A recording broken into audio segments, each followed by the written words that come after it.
Allah subhanahu wa ta'ala, and to abstain, to refrain from all those things that Allah subhanahu wa ta'ala has forbidden. That is the most basic meaning of taqwa. So we need to address ourselves and check, have we achieved this? Have we attained this goal in this month? This is what it came to teach us, to train us. And then this should remain with us. It is not a temporary condition that we should have. As mentioned in Surah Al-Baqarah, which is what I recited, that all believers enter into Islam completely. Udkhulu fis-silmi kafa, exhaustively, completely. So from head to toe, each and every part of our body should have submitted and surrendered to Islam, should have adopted Islam, so that we look like a Muslim, we dress like a Muslim, we converse and speak like a Muslim, we listen like a Muslim should listen. So that the feeling of taqwa, it should not be provisional.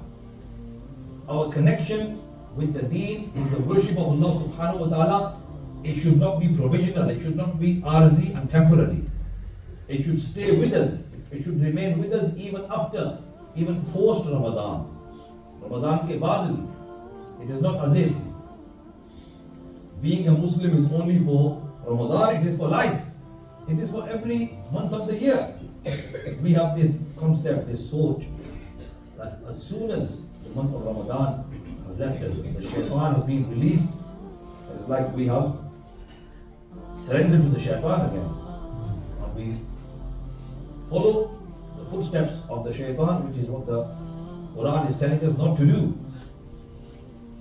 It says that do not follow the footsteps of the shaitan. وَلَا تَتَّبِعُوا خُطُوَاتِ الشَّيْطَانِ. Why? Because undoubtedly, إِنَّهُ لَكُمْ عَدُوٌّ مُبِينٌ.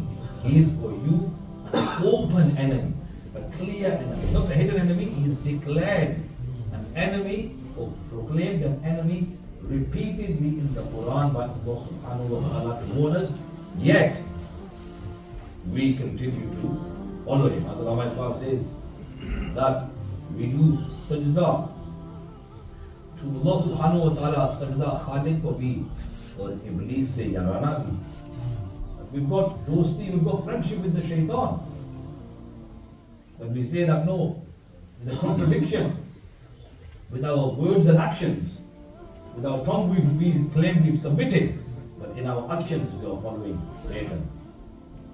Because he is our open enemy. So this, there are so many things that we need to understand. Those things which are not part of our deen, they are not applicable to us. So if we understand what our deen teaches us, the teachings of deen, the talimat of Islam, beginning with aqaid, thereafter a'mal. It is the duty of every parent to teach his children. You cannot just entrust the mosque teachers and say, "Unki zimmedari hai." No, they are not their children, they are your children. And you are supposed to teach your children the deen. If you want them to remain Muslim, especially living in the West, living in Europe, in the UK, it is the duty of every parent to be concerned about the iman, about the aqidah of his child. It is not the Maulvi Sahib's duty, the local imam or Maulvi Sahib's duty. It is your duty before they even go to the mosque. If your child becomes, Allah forbid, an atheist, because atheism, it is spreading, then who will be in loss? You will be in loss. And your children are your greatest assets. They are your sarmaya, they are your sadaqah-e-jariyah. If you teach them Islam and they remain as Muslims, otherwise they will become a gunah-e-jariyah for you instead of a sadaqah-e-jariyah, a continuous form of sin for you. So we need to be teaching them Islam. There are so many things that do not apply to us, and they are the footsteps of the shaitan.